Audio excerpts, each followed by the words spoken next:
Thank you, Chairman. So I'm going to talk about a simple model based on fractal mechanics to interpret some process related to cutting. I would like to acknowledge my co-authors, Professor Stahle, who is sitting in front of me, and I must say that he has done most of the work. He's from Lund University, and Michele Terzano is a PhD student in my department at the University of Parma. A bit of background related to our research. Everything came up because we have an agreement, an Erasmus agreement between Lund University and Parma University. So Per Stahle managed to visit Parma a few months ago, and I hope I will move northward soon for a while. And so this was a good opportunity to do some research together within the framework of Erasmus Plus project. Motivation for this work. There are many motivations, good motivations to work on cutting. I just want to mention some of them. Metal machining is one of the problems where we deal with cutting, and there are some interesting work by Gordon Williams and co-workers. And the same group also used the problem of cutting to determine fracture toughness properties in composite materials. There are also motivation for studying cutting in soft biological tissues like skin is an example, but there are also other biological tissues where I have some interesting applications. There is research on cutting related to food stuff. For instance, this is an interesting work by, again, Williams and co-workers related on the problem of wire cutting of cheese. And another topic related to cutting is for soft materials like elastomers. This is a picture from a work of Gilchrist and his group. Going a little bit further and adding some curiosities about this, I want to mention the application of cutting to food and beverage packaging, and also some cutting and sewing problems related to ornamental stones. Just going a little bit further, I want to mention the fact that there are some anti-plane effect in the cutting process, and this is brought to my mind the fact that the guillotine has an inclination angle of 45 degrees, so there must be some mechanical reason for that. And just to mention something else, cutting, it was something also related to fine arts, and there is this Lucio Fontana who has really built up his artistic career making cuts on canvas. Okay, this I'm going to the model now. This is what we have started. We model the blade as a wedge, a rigid wedge, and we are taking a simple case which can be handled analytically of an infinite elastic plate where we have an initial cut of a semi-length A. The blade has a shape which is described by an ellipse. And so this is the equation of the ellipse. And this is the profile of the cut, which has the length 2a.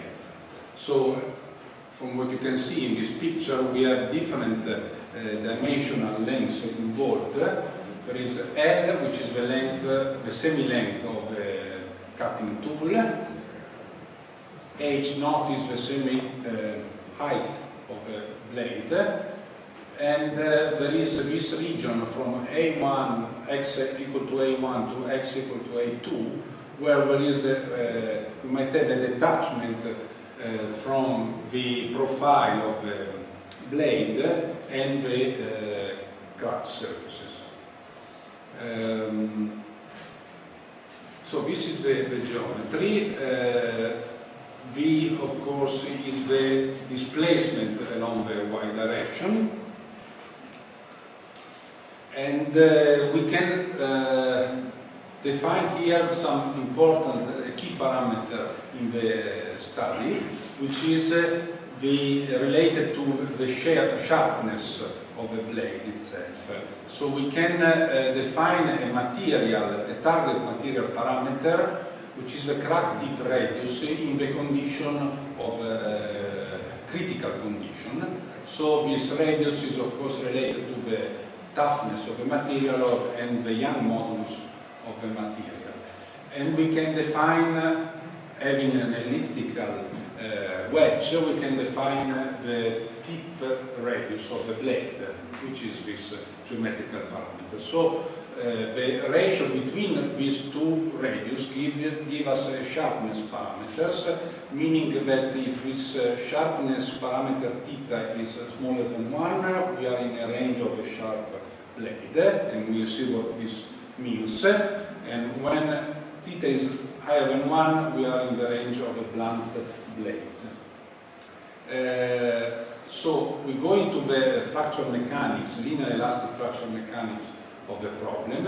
This is the geometry that I showed you at the beginning, and we can split the problem using superposition into separate problems, which is case 1 and case 2. We did first with case 1 and then with case 2. And you can see here we have basically a picture of a displacement v as a function of x along the x direction for case 1 and case 2. And this is these two are the corresponding stress distribution F sigma y along the x direction. So let's take a look at the case 1. In terms of Vx, we have in this case of case 1 along the semi-length L a profile which is described by this expression, where here we can see that this profile is that of a crack under a uniform stress, sigma naught. So we can in this way correlate the sigma naught value with the geometry of the initial elliptic wedge. Here below we have the stress field sigma y due to this displacement profile. So we have a uniform sigma naught stress here, and here we have a singular stress field due to this elliptic profile. And of course this is the expression of the stress field without any approximation, and this depends on the x coordinate and on the length L which is involved, and L is the semi-length of the cutting tool. Of course we can define here a stress intensity factor due to the stress sigma naught, which is this, and this can be expressed either by sigma naught or by the geometry of the blade, H naught and L. Moving now to the case 2, which superimposed to case 1 gives us the picture, the initial picture of the cutting condition. Here we have another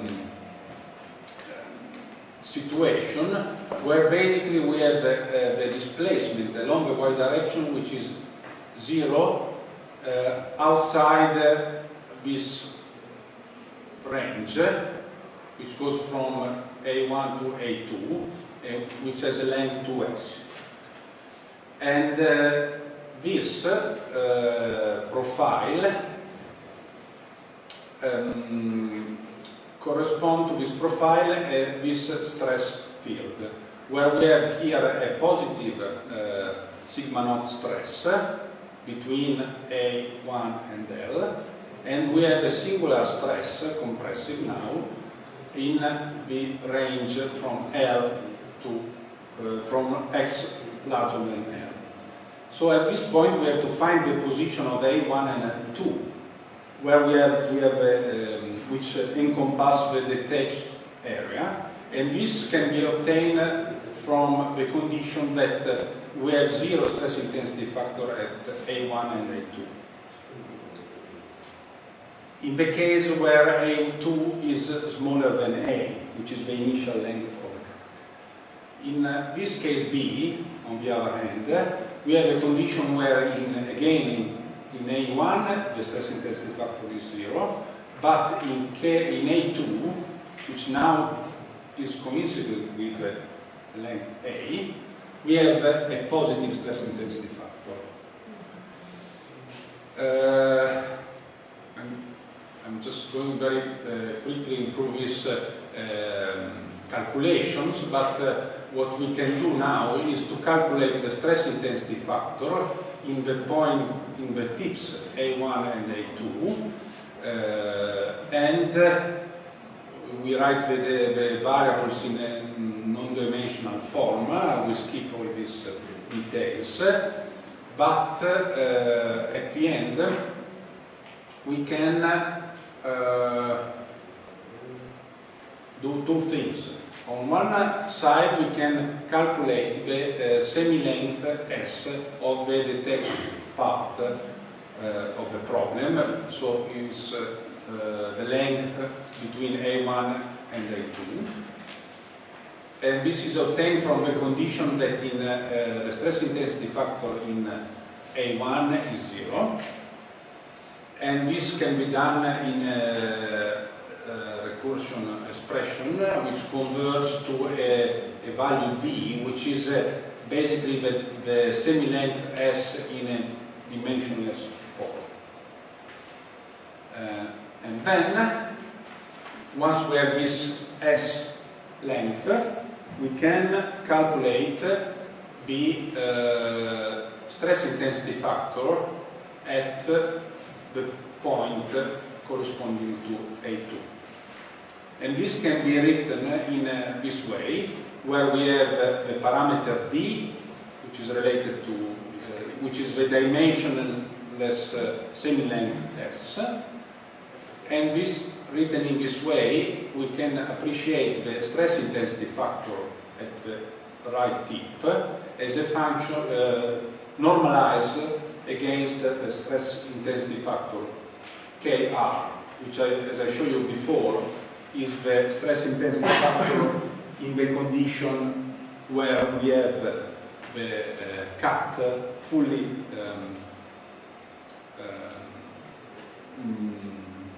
filled with a blade.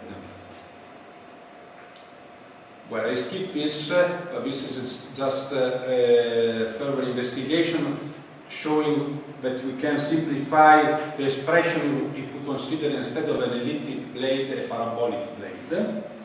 And I go to this final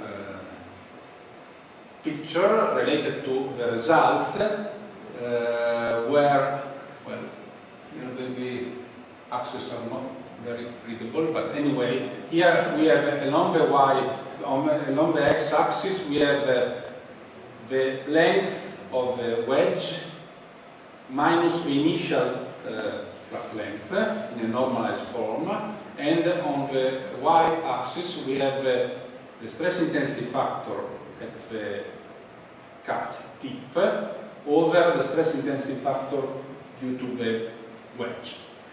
So if we imagine to move the cutting tool rightwards, for instance, we will have an increase of the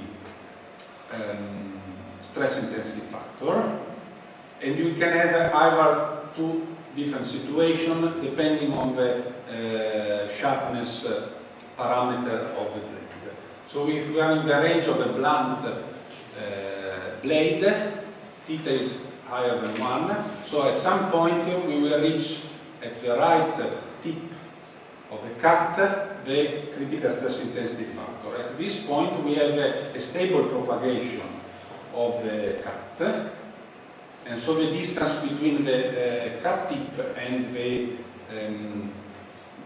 blade tip remain constant, so they are traveling together. Whereas in the case of a sharp wedge, we will reach the condition where the blade will touch the tip of the cut, and to reach a propagation in the cut, we have to apply a force which is related to the jump in the stress intensity factor from this value to an upper value, depending on the material. So, very quickly, the conclusions. We show a simple model for an elliptic parabolic blade in an infinite plate. We have shown the condition where we have a stable fracture process, and this happens if the blade tip is sufficiently blunt. And we have shown that the blade sharpness depends on the blade tip, as well as the fracture toughness and modulus of elasticity of the target. Future works, we want to make a simulation with finite elements using maybe a cohesive track model, maybe include large deformation analysis, look a little bit further into the mechanism of crack propagation for sharp blade, and maybe also issue of anti-plane. Thank you for your attention and sorry for delay.